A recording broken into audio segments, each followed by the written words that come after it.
Maybe you wonder how I ended up watching stuff about Cary Grant. Well, I typed in art house movies, so the ones they listed were like a black and white Atalante that I'm still able to watch, and then a lot by Gus Van Sant, but they were kind of like, all darkish, no good colors and stuff. So I went back to old stuff, and so I thought, since the new South Park isn't out, and from the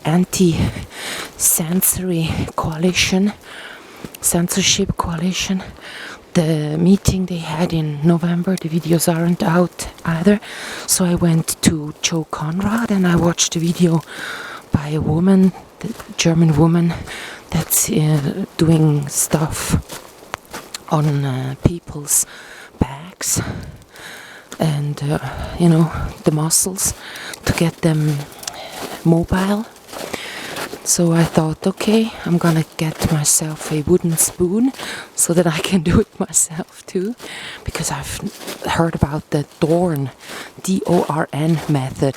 So she's doing something that looks similar to that Dorn thing when you do exercises, but she's actually doing more than a massage. She actually puts in a wooden something beside the backbones, so, and then you move while she's pressing towards them, and you can do it yourself. So I watched her videos, I'm gonna do that. Then I watched a few stuff about the G5 stuff coming. Okay, nothing new there. And the smart meter, there's like 2 types of transmission of your data. So I've got the one that would always make every tool at home vibrate in that frequency. So it's good that I've unplugged a lot of lines. It's just the kitchen that's working, but then there is a wire between the wall to the place where I sleep. So some of the electromagnetic frequencies won't get to where I sleep. And then there's a whole floor where there is no electricity at all. I just took out the secure caps in the cellar. So there's a board with those things that would help, like they get jumping out when there's too much electricity on those wires. And then there is a gap, so you got to put in another one of those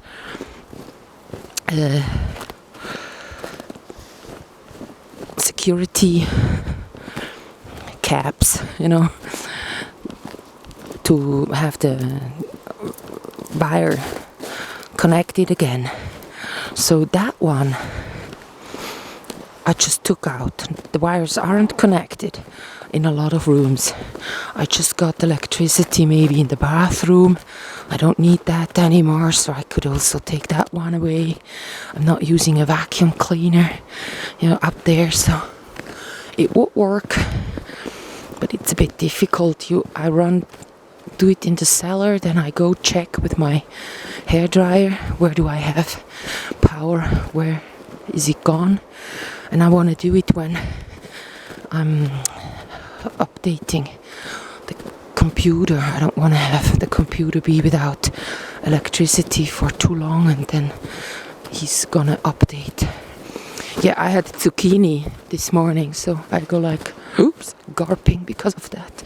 Sorry, sounds gross. I didn't do it on purpose. It just, happens when you walk downhill. Everything gets shaken loose. Like you need to go to pee. If you need a pee and you need like if you got the back or a shoulder ache, something, that one is gone. Even when walking downhill, I don't need to run. That's a good thing about. And also, the skeleton, So that one always looses up when I walk downhill.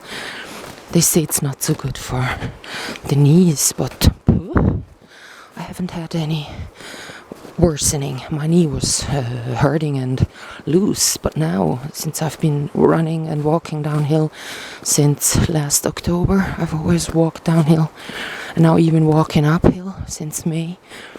So it's been a year that I've been walking downhill, more than a year, a year and 2 months. So my knee that was hurting now actually is getting better. I still have this trouble when I'm doing rotational movements because I'm so loose. I'm such a easygoing person. All my joints are loose by design, so that's my thumb goes back like this. That's just the way I am.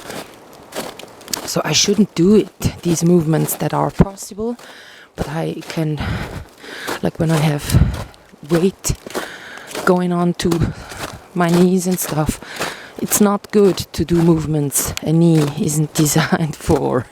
And it took me until it started to hurt to understand that a knee is just going like this, but no rotational movements and stuff is okay for the knee. So yeah, and it was hurting, and sometimes I couldn't stretch my leg. I was just doing some kind of maybe videoing, and then I wasn't really taking care of my knee.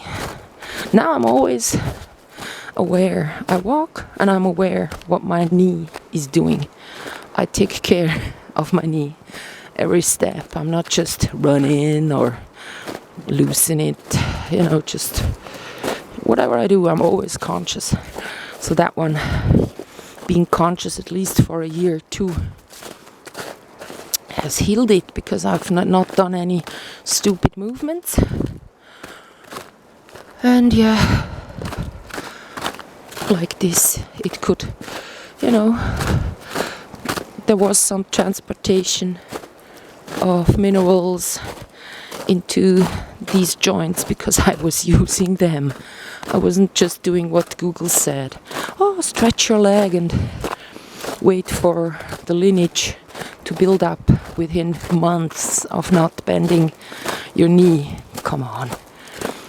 Now I've used it heavily walking downhill, and I've done a lot of hikes, and also 2 years ago I was always with my bike. So now it has gotten better. It used to sometimes 3 times a day. It just was stuck and I couldn't bend it anymore. So, or stretch it actually. I was bent a little bit and I couldn't stretch it fully. I couldn't move it perfectly.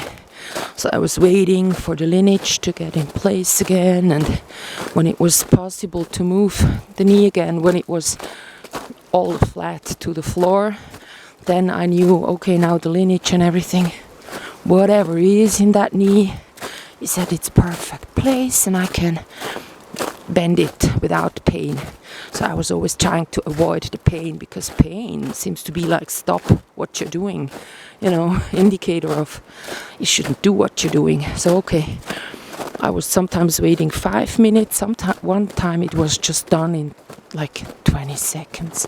So it's kind of, I don't know what's actually going on, but I'm sure that when there is a lot of snow and I'm walking downhill and my foot is sliding back and forth or doing weird turning and stuff, that's also not so good for my knee. Like this right now, I'm not just walking on snow, I'm also walking on ground and there's icy pebbles and stuff. But when there is just like half a meter snow and I'm walking, then I'm mostly sinking in, and that sinking movement and walking at the same time actually is not so good for my knee, because as I said, it should not do any sideways gliding and walking and stuff, because that one I have a loose skeleton structure, will actually damage stuff. So when she was trying to say you should always be able to bend down and do stuff, I went like, yes, I can do that without training. I can just go standing here and put my arms here, and my legs is all stretched, you know. Oops. That one is no problem. I can bend over. So that's because everything is so loose, which is a good thing. I'm flexible. My bone structure is, and in my brain, my mind is too. Somebody wants to come and visit me, well, there I go, like, I want to have my private space. I need it. I want to get up in the morning, I will do my bed, I want to have some tea, or I'll cook something, then I'll see what letters arrive. You know, that's just what I do. I don't want to be with people. But like when I'm traveling, somebody wants to sit beside me, yes, sure, sit, we talk. You know, you don't want to talk, easy. There is no train, okay, I'll hitchhike. You know. I don't have food, doesn't matter. I can eat when I come home. So see you.